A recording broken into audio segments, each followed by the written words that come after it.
Micro economics की पूरी series complete कर लेने के बाद और मैक्रो के चैप्टर 1, 2 और 3 को सक्सेसफुली कंप्लीट करने के बाद आज आ चुके हैं हम चैप्टर नंबर 4 में मैक्रो इकोनॉमिक्स के। और आज के चैप्टर में हम पढ़ेंगे determination of income and employment. काफ़ी इंपॉर्टेंट चैप्टर है जिसे मैं आपको काफ़ी इजीली समझाने वाला हूँ। और इन नोट्स में आपको मिलेंगे वो सारे नोट्स जो आपके एग्जामिनेशन के पॉइंट ऑफ व्यू से इंपॉर्टेंट है और एग्जामिनेशंस में आने वाले हैं। इररेलेवेंट डेटा बाहर कर दिया है। So without any further delay let's get started.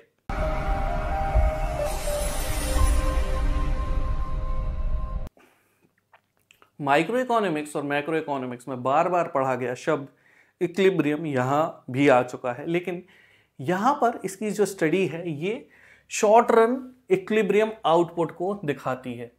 हर एक फर्म का गोल क्या होता है, वो ये होता है कि वो अचीव कर सकें क्या, फुल एम्प्लॉयमेंट।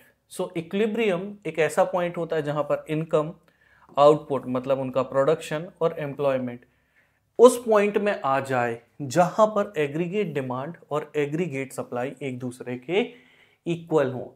एग्जाम्पल के लिए मान लो हमारा राजू समोसे बेचता है, तो वो कितने समोसे बेचने की कोशिश करेगा, उतने ही समोसे जितना सोसाइटी कंज्यूम करे और उसके पास एक भी समोसा ना बचे।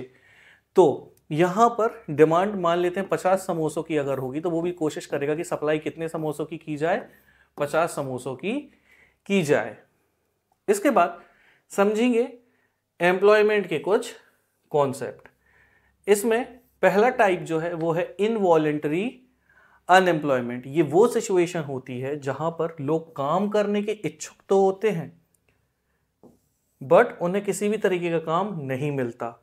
और ऐसा क्यों होता है, क्योंकि जरूरत से ज्यादा लेबर होगी तो काम नहीं मिल रहा, या फिर जो डिमांड है उसमें कमी होगी इस वजह से काम नहीं मिल रहा।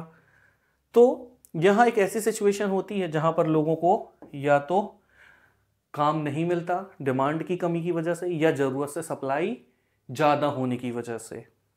फिर होता है फुल एम्प्लॉयमेंट।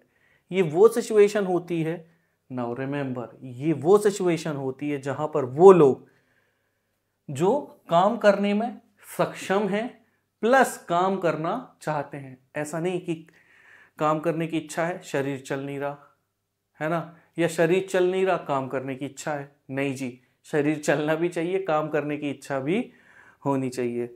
ये नहीं बस निकट्टों की तरह पड़े हैं पूरे दिन।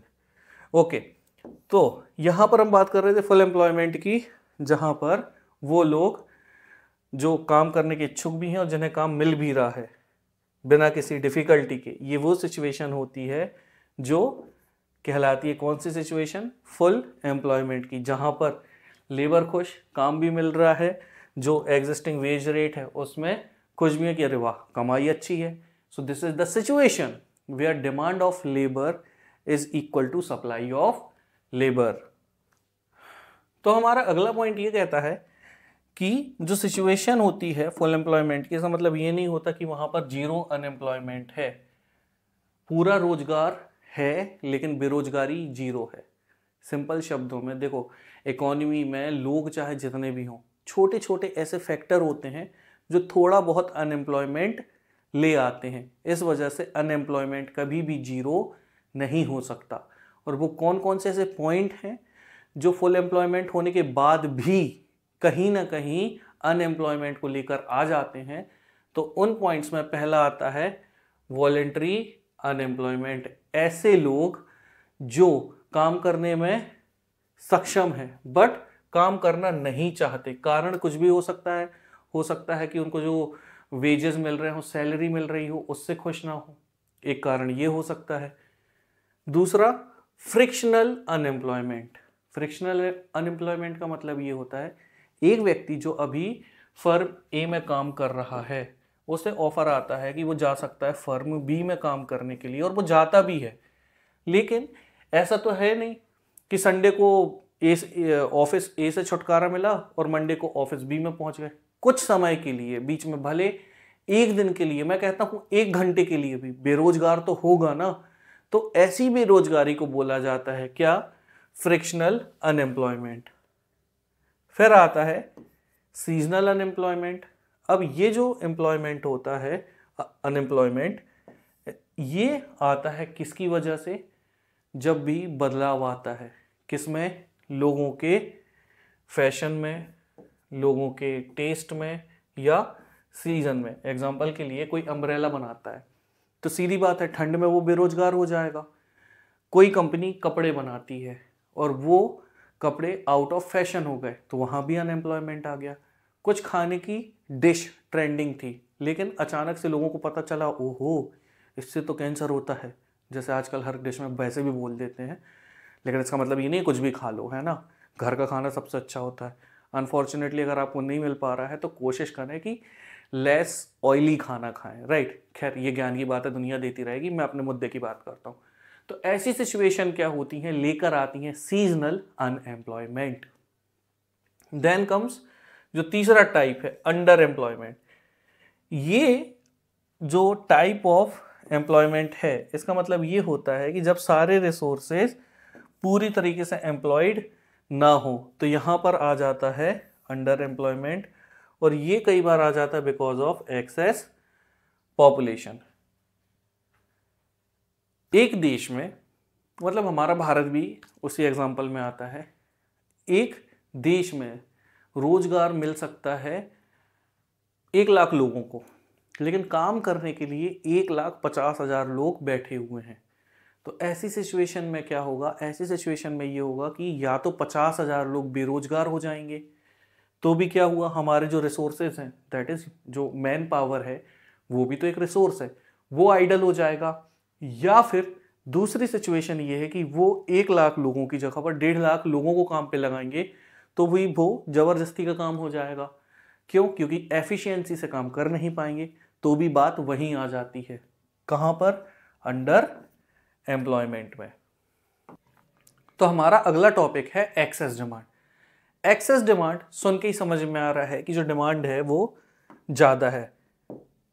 मान लेते हैं कोई एक अर्थव्यवस्था, फर्स्ट ऑफ ऑल ये समझो इक्विलिब्रियम क्या होता है, वो सिचुएशन जहां एग्रीगेट डिमांड इक्वल होती है एग्रीगेट सप्लाई के। तो ये जो पॉइंट कहलाता है ये इक्विलिब्रियम कहलाता है। यहां पर क्या चल रहा है? फुल एम्प्लॉयमेंट लेवल चल रहा है। अब अर्थव्यवस्था में, इकोनॉमी में क्या होता है? जो डिमांड है वो बढ़ जाती है। तो अगर डिमांड बढ़ेगी तो वो कहां से कहां आ जाएगी? यहां से ऊपर आ जाएगी।